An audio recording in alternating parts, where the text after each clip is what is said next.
Bonjour chers amis, je m'adresse à vous quelques instants pour vous demander de prêter une oreille attentive au message de Richard Boutry, journaliste et chroniqueur chez France Soir. Richard vous demande votre soutien à travers la signature d'une pétition pour préserver la pluralité de la presse, pour préserver la liberté d'expression, étant donné que cette liberté d'expression, comme vous l'avez constaté probablement, est de plus en plus menacée, non seulement sur les réseaux sociaux, mais même maintenant vis-à-vis de médias mainstream comme l'est France Soir. Alors, merci d'écouter le message de Richard, qui est un message qui dure 5 minutes à peu près, de signer la pétition et surtout de partager le lien de cette pétition et éventuellement de partager le lien de cette vidéo pour que, ensemble, nous contribuions à ce que la dictature qui essaye de s'instaurer recule de plus en plus et que nous puissions préserver des conditions de pluralité, de liberté et de droits fondamentaux. Alors, merci de votre attention et à très très bientôt. Chers amis de France Soir, souhaitez-vous véritablement vivre dans un pays où l'on cherche à étouffer les médias indépendants et critiques du pouvoir? Voulez-vous d'une presse aux ordres, le doigt sur la couture du pantalon, dirigée par une poignée de milliardaires et dépendante des financements de l'État? Si la réponse est non, alors je vous demande d'agir vite, dès maintenant, et de transférer cette vidéo à tous vos contacts. Car notre média 100% libre, autonome et indépendant, France Soir, est en train de subir de très graves pressions. Ce qu'on nous reproche, c'est uniquement d'avoir porté une voix libre et alternative dans cette crise sanitaire. De fait, avant les autres médias, nous avons dit haut et fort des vérités qui dérangent. La liberté de prescrire des médecins, qui, vous le savez, est la base fondamentale du soin. Les limites des tests PCR qui comptent beaucoup trop de faux positifs, comme l'a dit et répété le professeur Raoult. Le risque des masques pour les enfants fragiles, ce qui a été confirmé du reste par le Conseil d'État italien, qui a exempté récemment un enfant vulnérable.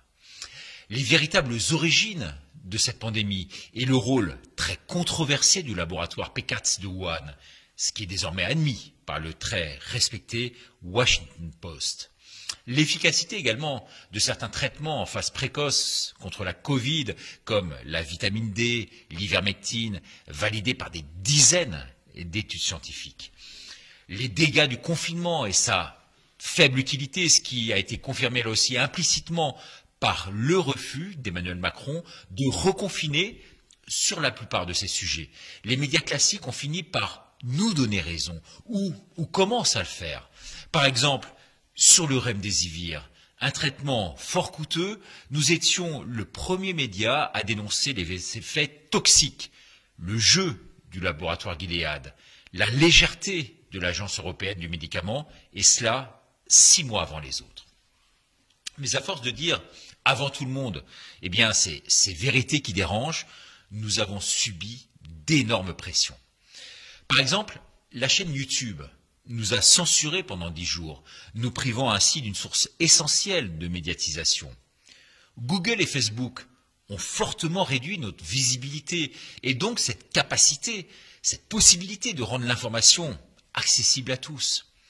Une cabale de grands médias comme France Info, 20 minutes, Le Monde, Libération s'est même abattue sur France Soir avec l'accusation invraisemblable de complotisme. La chaîne TMC a même essayé de piéger le directeur de France Soir, Xavier Zalbert, en laissant tourner la caméra à son insu, alors que j'étais moi-même présent dans les studios et qu'il n'avait donné aucun accord.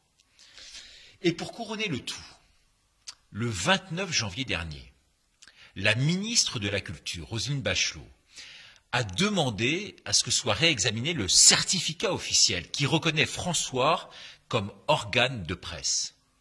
Même le journal Le Parisien a reconnu qu'avec cette annonce, certains dénonceront à coup sûr une censure. C'est véritablement, oui, la pression de trop. Et c'est pourquoi je vous demande de signer d'urgence la grande pétition de soutien à France Soir pour soutenir le pluralisme et la liberté d'expression. Ces pressions, ces attaques sont d'autant plus choquantes que France Soir ne reçoit aucune subvention publique, ce qui garantit du reste son indépendance totale aujourd'hui vis-à-vis du pouvoir. Il faut savoir qu'un journal comme l'Humanité a reçu près de 4 millions d'aides directes rien qu'en 2017. La même année, Libération a reçu 3 millions d'euros d'aides directes. Le Monde et l'Opinion, 1 million. Au total, comme l'a révélé Mediapart, 7 milliardaires et une banque empochent à eux seuls 49% des aides publiques. Cette consanguinité, je dirais, est vraiment un problème pour la liberté des médias en France, le pluralisme et surtout l'esprit critique. Et je ne compte pas les 6 milliards d'euros qui financent directement les médias publics comme France Inter ou France 5, qui ont, comme par hasard, violemment critiqué le professeur Raoult et soutenu le gouvernement dans cette crise sanitaire. La pensée unique des médias en France n'a jamais été aussi inquiétante. Et c'est pour ça qu'il est urgent de signer notre pétition. Il faut soutenir François dès maintenant.